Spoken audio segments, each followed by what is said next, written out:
A biblical perspective on life, culture and current events. This is 2020 on Vision.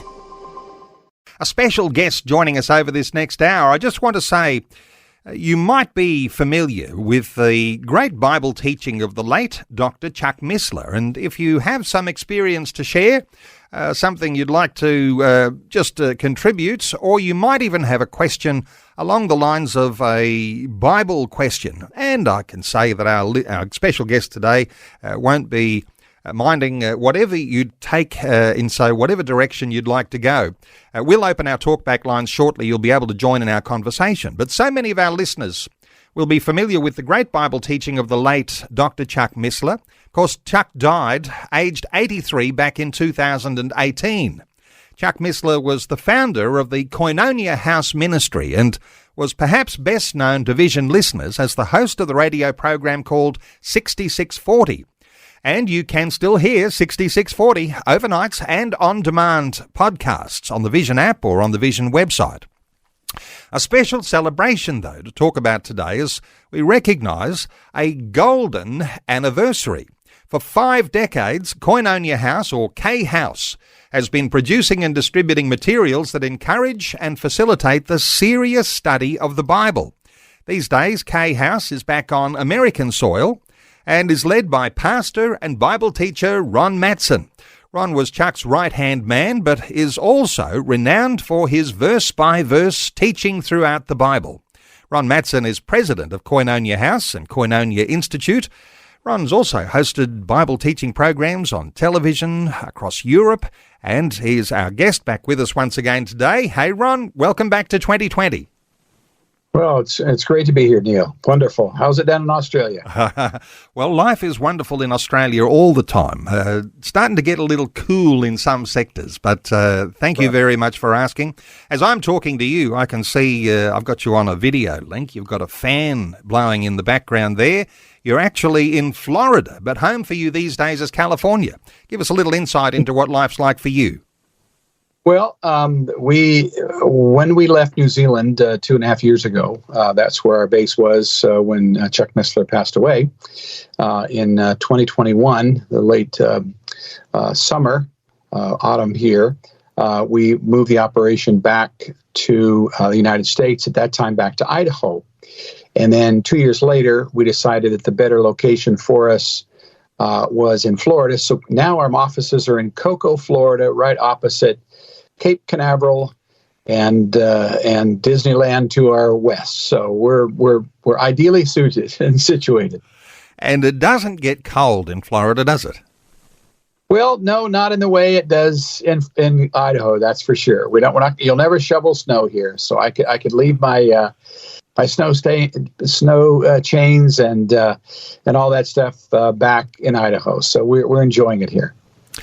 Hey, Ron, let's talk about Koinonia House. And for some people who might not be so familiar with the meaning of that word, they might be thinking, oh, that's a strange sort of a sound for a ministry name, Koinonia. Of course, that's a New Testament Greek word. How do you describe that when people say, what does that name mean? Well, the simple term is it's used in the New Testament concerning the church in Jerusalem, that they had all things in common, the single word koinonia. It means fellowship. It's a fiduciary type friendship that you have where you are not only familiar with one another, but you feel obligated to connect with one another. And so Koinonia House was a great title that Chuck Missler chose more than 50 years ago now. As you mentioned, we're celebrating this year the ministry being in existence for 50 years. It's also another interesting celebration that's going to come up as we tick into May, because May 18 would have been Chuck's 90th birthday. And so he was 40 years old when he launched this thing and had a great vision, and God certainly has sustained it throughout the years. But its primary objective is just to really equip the saints for the work of the ministry. Some might be feeling that once Chuck died, somehow a little bit of the wind was taken out of the sails of Koinonia House because he was such a larger-than-life, very popular Bible teacher. but you've been at the helm ever since Chuck's passing, and you're also a Bible teacher. How do you describe things over these past sort of 6 years since Chuck died, how things have developed and changed for K House? Well, that's a very good question. A lot of people were in anticipation of that, wondering what would happen. Most patriarchal kind of ministries, a very strong individual, once they pass, then the ministry goes sort of into just archive mode. And but I sort of joked with Chuck in the years leading up eventually to his passing that I used to tell him, look, Chuck, we're going to be producing new information, new material for the next 10 years after you're gone. And he would laugh.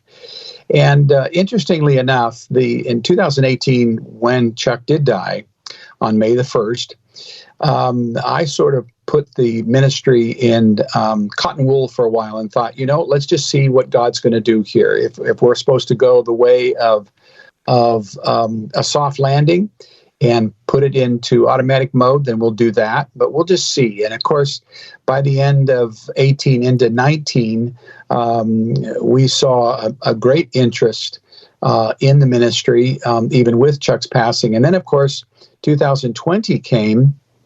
The world was in lockdown all around the world, and that actually caused our ministry to grow tremendously because people were at home. They weren't able to go necessarily to churches, and so we were ideally suited for that in that sense, like a global radio network, in the sense that our material was widely available on the internet. And so 2021 were actually very good years for us. We probably, the size of the reach of the ministry probably doubled in size during that time. And so it was at the end of 2021 that, because New Zealand was making it difficult for a number of us to travel outside the country during that time, when there was a small window that opened, that's when we decided, well, we need to go back to the United States where we can have a little more freedom to travel. And we continued. And we continued to do Israel trips. In 2020, I led a team of people for 2 weeks to Saudi Arabia to look at some evidence for the Exodus there. In Jebel Al's, a possible site of the Mount Sinai, and we've also taken a lot of Chuck's teachings, which were just audio, and of course taken it back into our studio, and we've put it to video, and so. And that's grown. Our YouTube channel alone is 250,000 people, just the YouTube channel, and then we have lots of other outlets also. So we've been around. The things are growing. Our online school is just skyrocketed. The Koinonia Institute, which is a free online Bible school with both Chuck and my material, has in excess of 30,000 students now. Any one day, there's at least 4,000 people taking classes. So it's gone very, very well, Neil. When you have a global ministry and new technologies that enable you to use a rich resource that you've had with Chuck Missler, I know that listeners will be able to appreciate, yes, that just because Chuck's gone, things don't have to slow down. And as you say, 30,000 students that are part of the Koinonia Institute these days, that is just amazing. Hey, let me ask you, let's talk a little bit about Chuck and his history, because people know him as a great Bible teacher. In fact, he was an intellect, perhaps very difficult to match. I'm aware of his history with the Naval Academy in the United States. He was commissioned into the Air Force. He joined the missile program and eventually became branch chief of the Department of Guided Missiles at Lowry Air Force Base. And I'm just reflecting too, because he had that history. And yet we see recent events like the drone and missile attack on Iran, from Iran on the nation of Israel. And I just wonder, what would Chuck say about such things? Does this sort of thing come up in conversation? Because this would have been something, he would have been all over this in an amazing way. Any thoughts here from you on current events that are happening really just in the last week or two of our lives, seeing these things happening, knowing that Chuck Missler was such an avid ability to be able to speak into a biblical prophecy and look at those things that are developing around the world? What do you think he would have had to say about a missile attack on Israel? Well, of course, Israel has been under the target of its enemies since its reconstitution in 1948. It's strange that such a small strip of land would create such agitation among not only the Muslim nations surrounding it, but worldwide.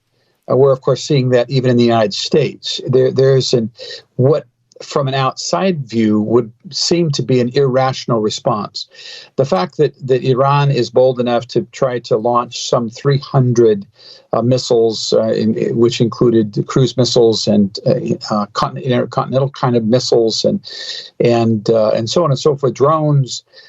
These are just all attempts of probing the defenses. Their president, of course, has openly admitted his desire to wipe Israel off the map. Now, in any other situation, that would be considered a declaration of war. And, it seems strange to me that the world would not react in support of Israel's right to defend themselves.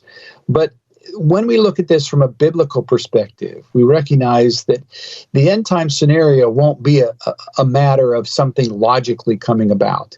It will unveil itself in the manner that God has prescribed it. And that is that all the nations ultimately will come against Israel. Even as you saw in the newspapers, perhaps in the last day or so, you have an international tribunal of the United Nations that wants to bring war crimes already against all of the politicians and generals in Israel and basically put an arrest warrant out on them.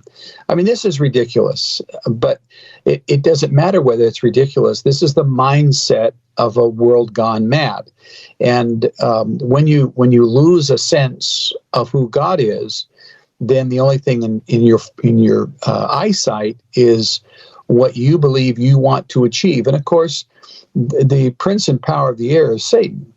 And he's moving in and through the leaders of the world to bring about that end time scenario that ultimately will turn against Israel, and Israel will have no allies, and will enter that final stage, also referred to as the time of Jacob's troubles.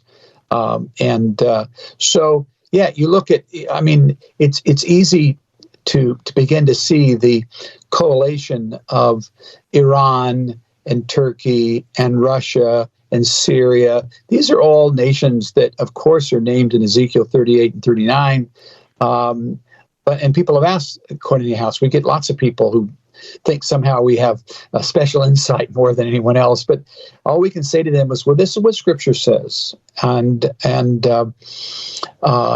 what we are seeing is at least a test run of these nations to see what they're going to do. See, Israel's a formidable military power. They have nuclear weapons. They won't admit it, but everyone knows it. They have submarines that have those nuclear missiles on them. They have a very large force that they can mobilize, and thus they're not going to be an easy target. And so it will take a concerted effort militarily. But ultimately, we know, sadly, it will happen. And that's just on the agenda for the nation of Israel.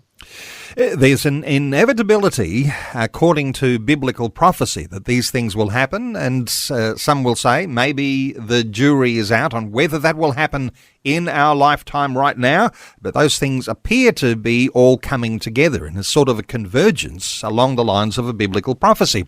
Now, something that K-House, Koinonia Institute, was always so fabulously well known for was as a gathering place for intelligence from all over the world around the geopolitical changes.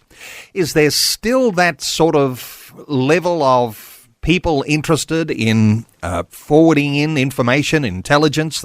Does K House still have that sort of, receptacle ministry there of understanding intelligence and understanding these developments around the world?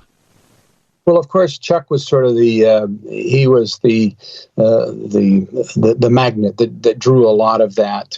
He attended and was members of a number of strategic committees and meetings that he could join, and given his experience in both the military and then primarily, because he was only in the military for a few years, the aerospace industry and the defense contracting, he stayed abreast of a lot of that and would read a lot of journals and was a subscriber of a lot of intelligence organizations. And there was a point in the early 2000s where Chuck tried to create sort of a Koinonia House intelligence group, but I think that he didn't really realize what was happening at that time with just the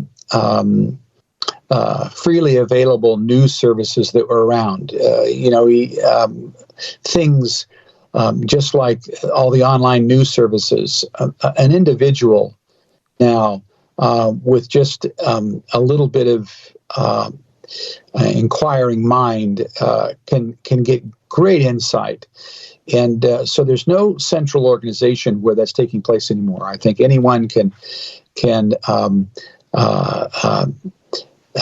tag into political and medical and strategic types of online resources. And generally, as Koinonia House, what we've done since Chuck's passing is that we've tried to focus on what we as Christians can offer. The news and the situation in the world is changing so fast that there's no way that we could break a news item faster than any of these online services. And so you sort of go with what you're called to do and what you're good at, and that is to stand back and try to give a biblical perspective on all the issues. And so, no, not necessarily the same kind of stuff where Chuck would have some technical insight, or he'd meet a particular politician and have something like that. More now, I think the ministry is focused on really equipping the saints to live victorious lives in a desperate situation, really, and to give them some encouragement and some hope in the midst of all of this. That actually, the world's not out of control. This is all part of the plan, and once you understand the plan, then you can settle back into what our main duty is, and that is to go into all the world and preach the gospel. Hey, Ron, let's talk a little about those early days when Chuck got things started, because he really just started leading a Bible study, didn't he? But he was with a very large church, the Calvary Chapel, Costa Mesa. Lots of listeners might be familiar with Chuck Smith. He was a part of this big church and began leading a Bible study. And this is how his Bible study, Bible teaching ministry really got flying. Yes, it did. He moved to Southern California to take over a corporation as a CEO, and he got linked up with Calvary Chapel Costa Mesa. It was in the mid 1970s, right? Really at the height of the Jesus movement. And of course, if you saw Greg Laurie's movie, The Jesus Revolution, that's really a scaled down version of what was actually happening. It was much larger than that, much far reaching than that. And so you can imagine against that backdrop of all these hippies coming into this church, sitting cross-legged on the floor. At the same time, there was a midweek study with this guy that would drive up in a gray Ferrari in his three-piece pinstripe suit. and he was quite a sight to see, in the sense that you would kind of go in there as a young person and see how long you could stay in his meeting before your mind was blown. And he would just take you through all of this stuff, which really characterized his early ministry, because he was in that field of expertise. Chuck always believed in the idea of the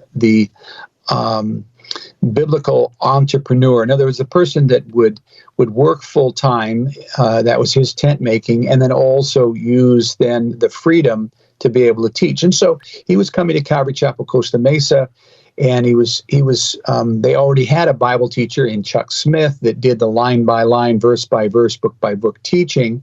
And so in those early days, Chuck was the guy that would come in and talk about everything from aliens to space travel and hidden codes and all that kind of stuff. So he was kind of the spicy appetizer that was there, but people loved it. And it didn't take long before Chuck Missler also began to teach expositionally with his own twists there at Calvary Chapel, Costa Mesa. And in fact, before coming online, you had asked me, about what are we doing now? And the truth of the matter is, we're still finding teachings that he did at Calvary Chapel, Costa Mesa in the 1980s and 90s. And we're drawing them out of a large archive that we have, and some of that stuff is just amazing. And so we're making short form content out of it. But it was during that time, really, that he got linked with a guy named Hal Lindsey, and the two of them really spun each other up in terms of prophecy. Chuck and Hal did a few books together. And after Hal was, of course, famous for his late great Planet Earth. And so really between Chuck Smith, Hal Lindsey, and Chuck Missler, you kind of had the fantastic trio of three in Southern California that were really making a huge impact. And so when Chuck started his little ministry called Koinonia House, of course, he was full-time employed. And it was just something for him to have a charity organization to be able to work under when he was out ministering. And it was never seen as something that would grow into anything big. It was just a way in which he could do that. And to be honest, he was its greatest contributor. In fact, one little tidbit here, throughout the life of Chuck Missler, the number one donor to the ministry was Chuck Missler. I don't mean his time. Of course he gave that.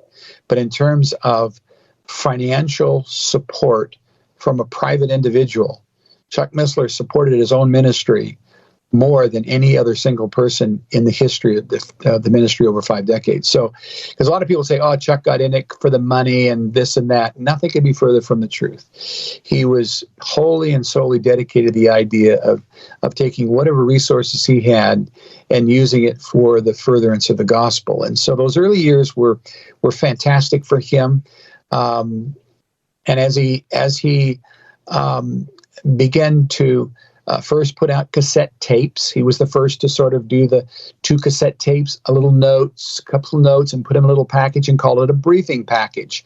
No one in Bible teaching had ever thought of such a thing. So he kind of pioneered that. He pioneered, as the internet was coming on in the 90s, a lot of things that we're all familiar with now. But he really, as a Christian teacher, was able to springboard off of his technical capability and understanding to use it in his ability to make available his Bible teaching. And of course, early on, cassette tapes of his teachings, even through the Bible, were freely given all over the world by the hundreds of thousands for free. And they came out of the Koinonia House ministry primarily because of the generosity of Chuck Missler himself. So he saw it really more as a channel through which he could minister to other people. Ron, let's take a call, and just for listeners, 1-800-316-316 if you'd like to join into our conversation. Someone who has been waiting very patiently is Adam from Warhope in New South Wales. Hey, Adam, thanks so much for waiting patiently. What are your thoughts? Oh, my pleasure. Just a couple of comments. Just thank you so much, Ron, for getting the Missler series all on YouTube. I've been listening. I found Chuck Missler and Nancy with Vision when I started listening to Vision 7.5 years ago, and listened to it every night at 9:30 at night, and it's wonderful. But with the things that have been going on in the world, to have the full book of Revelation on that YouTube channel and have the workbooks that you can still buy. We bought some through Vision and so forth, the Vision shop, to work through that Revelation series and to give a really in-depth teaching on what's going on in the world right now has been invaluable. My sister and I both have been working through that since July last year, and it's helped us think clearly at church and Bible studies and in our daily lives amongst the atrocities that are happening at the moment. And I cannot thank you enough for putting all that valuable material on YouTube. Fabulous insight, Adam. Let's get a thought or two. Ron, what are your thoughts for Adam? Well, Adam, thank you very much. And, we have a number of ministry partners. Vision FM, to be honest, going all the way back to the early 90s. Chuck and Nancy Missler look forward to almost annually going to Australia and New Zealand, and Vision FM was a big part of that in connecting us with people in the whole of the South Pacific. And of course, as technology moved on, in 2012, we began to add some of our material on YouTube. Now we have about 1,500 hours of material there. But again, with the use of not only YouTube, but the podcasts that Vision FM have, the podcasts that we have, we're just pleased that we can keep distributing things and God keeps providing. When I took over as the president in 2015, of course, Chuck was still very much alive and very much active.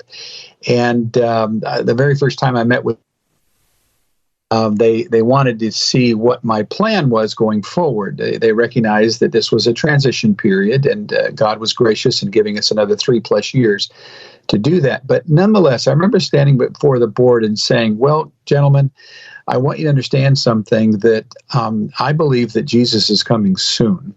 And therefore, I don't want to be guilty of leaving a bunch of money in the bank. Not that we had a bunch of money.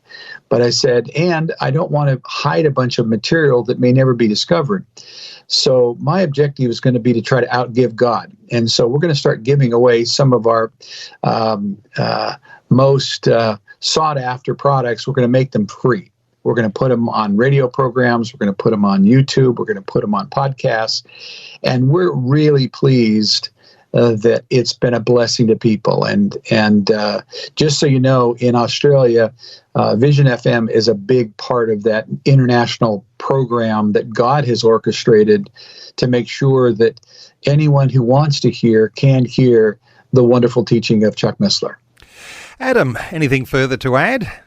Oh, just quickly, you mentioned Ferrari, so I have to comment. But many years ago, when I was listening to the podcast on 6640, or just at evening, on the live on Vision, I've been listening to it for a while, and you just actually trying to absorb the knowledge that he has is mind-blowing in itself. But then he'll start talking about a Ferrari, which I've had a lot of connection with in my life, exotic cars and all that sort of stuff. And then he brings in the personal side of what he's already experienced in life and shows all that he has experienced. Even though he's a wonderful Bible teacher, he has seen the other side of life. He has learnt many lessons by it. And I just love how he can be so intelligent with the Lord and wise, but he also has experienced so many other things in life that help him to get there. And that was just one thing, he does actually mention that in 6640 series. If anyone that's ever listening to it, you can wait to hear what he talks about. But it's just fascinating. Adam, I think you're the best ad for 6640. So thank you so much for your great contribution there. Mandy is, I think. Mandy too, yes. Hey, Adam, thanks so much for your call. Listeners, you'd like to make a contribution to our conversation? Well, 1-800-316-316. And Adam, with an interest in Ferraris, I didn't know that there was this streak that ran through our listenership that there were Ferrari owners and Ferrari fans. So Adam's one of those, and there we have Chuck Missler driving a Ferrari in those early years as well. Hey, he did like to talk about those very different things that people sometimes, when they think of doing a Bible study, they don't always think of. And you mentioned some of these things a little earlier, Ron, talking about space and aliens. And I had the joy of having lunch with Chuck in New Zealand shortly before he died. And he shared with me, he said, Neil, it's a good thing to be able to have a little sensationalism when you are presenting these things for people. And there's a certain sensationalism that he was able to adopt. But beyond basics, Ron, the Bible has insights into a lot of dimensions. It's just you've got to be able to ask those right questions and get Bible wisdom. That's what Chuck was particularly good at. Yes. Yeah, I think with Chuck Missler, one of the things that he learned probably from his technology background and his contract management background is that sometimes to gain a person's respect, you need to take them with you into some deep water where they're out of their comfort zone so that you can show them not just how great you are, but that you'll have answers for perhaps some areas that they're uncomfortable with. And so Chuck was willing to, as he would say, get up to mischief if it suited. It wasn't so that you would be overly impressed with him, but he wanted to show you that he wasn't just your bulk standard seminary graduate type of a Bible teacher that is going to just play back what he received from someone else, that he was able to draw you into quantum physics or trans-dimensional travel and so on and so forth, and not simply carry around some other people's thoughts. And that's where he was unusual in that sense, in that he did traffic in a lot of areas which would not be common for your standard pulpit Bible teacher. Now, that's not to make that sound like a person that doesn't have that knowledge is not knowledgeable of the Bible. That's not the case at all. He just understood that God had given him an incredibly eclectic background. And yet, when you walk, I remember the first time I walked into his office when he was in Post Falls, Idaho. And I walked in, and on the left side of his desk, on the wall, were, we'll call them professional trophies. They were signed photographs by Apollo astronauts and various honors. One, when he was at Ford Motor Company, he was voted Young Engineer of the Year, and the person who was delivering him the award eventually became the CEO of Chrysler Motor Company. And so he had this huge thing over there. Any one of those, and there were dozens of them, any one of those would be a lifetime achievement. And above it, he had this little bronze plaque that said wood, hay, stubble. And then to the wall in front of his desk was first his family, his wife, his family. Some of his favorite Bible covers of these little briefing packages, gold, silver, and precious stones. And you know, that's how you really measure a person, is what he puts value in. Oftentimes, we're impressed with someone's secular achievements, and then we might listen to them. But Chuck, he didn't seek that. I think that was sort of like a gifting of God that he recognized was something that purpose. It wasn't just enjoy style, but lifestyle. Trust me, an individual that, yes, and with some very people and things. There's not enough time to delineate % of that, but the important is that I believe God capacity, and because at his a humble man, body of Christ. Ron, just breaking up a little bit there. I'm not sure if there's something at your end, if you've leaned into something there on your desktop. But let me ask you, because this is something that was very different about Chuck Missler. He wasn't, as you're describing, that sort of church ministry career that started young and went through Bible college and graduated into being a church Bible teacher. Here's someone who had a significant science, mathematics background and aerospace, as you were talking, military, bringing those sorts of dimensions of our own lives to the sorts of things that we pursue in ministry. He was a really good exponent of that and was able to draw on that rich heritage of his own career to be able to bring that to a Bible teaching ministry. And of course, those three elements of enable, educate and engage. He was interested in all of the dimensions that might be necessary to be able to reach the world with the gospel message. Yeah, I think your audio just dropped out, so I'm not sure. All right, sorry what the about question that. was. Okay, well, let's move on, and let me ask you about Nancy Missler, because Nancy was his lifelong spouse, and she had her own writing ministry as well and was a Bible teacher as well. How do you reflect on Nancy? Well, Nancy was really Chuck's opposite. I think any good marriage is made up of polar opposites. You each fill in the lack of the other. And Nancy, of course, through the relationship with Chuck, was able to bring insight into the heart of ministry. And so her first major published book was a book called The Way of Agape.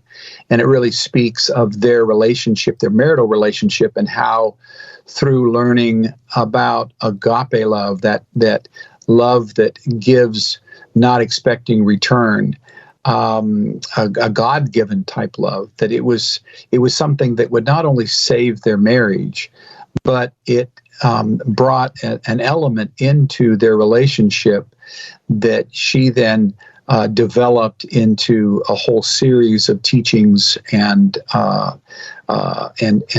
ministry materials that are still very popular today, especially The Way of Agape, Be Transformed in Faith and Nicene. So it's sort of the triad of her primary work. Let me ask you about your ministry, Ron, because you've been at the helm now of K House since Chuck's passing back 2018. And, I guess some listeners will be thinking, well, who's this Ron Matsen? He's just someone who's in the shadows. And undoubtedly, whenever you're talking about K House, you're probably reflecting a lot on Chuck and Nancy and their larger-than-life appeal. But not to underestimate your own capacity as a Bible teacher, you also love to teach Scripture, verse by verse. You're a little bit of a chip off the old block in that sense of a little like Chuck, but no doubt you're bringing your own personality to Bible teaching. How do you reflect on your own ministry? Well, Chuck and I met in 1992. I was aware of him when we were both at Calvary Chapel Costa Mesa in the 70s. I was on staff there, and he was, of course, like I said, the corporate rock star that was coming in his fancy cars. But and so I was one of those 20-something kids sitting in the audience, legs crossed, trying to figure out where on earth this guy's taking us. But later, I was in England. I was a management consultant for the IBM Corporation at that point, and we met up in '92. And as soon as we met, because of the connection with Calvary Chapel and both having a technology background, both having a view that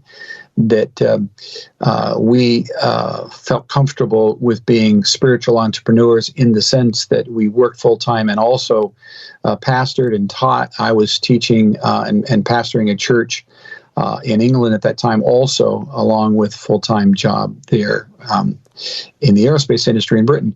But so that started, and then over time we just became closer and closer in terms of ministry partnership. And so when Chuck and Nancy asked myself and my wife to come down to New Zealand, we knew it really was going to be their final, as you would say, swan song. And so at that time, I had both a radio program at UCB in England, and also I was on a Revelation TV there every week, Friday night, 2 hours, doing a live Bible study and caller call-in. And so I wasn't really looking to go anywhere. We had a church, I had a television program, a radio program, and the ministry was doing well. But Chuck and Nancy asked my wife and I to come to New Zealand to help them. And at that point, we prayed about it, and we made the trip down. And my own church board asked me at that one time, why are you going? You're leaving a ministry that's vibrant. Why are you going, in a one-way ticket down to New Zealand? And I remember quite distinctly simply saying to them, I'm going there to disappear. I'm going there to help Chuck and Nancy finish well.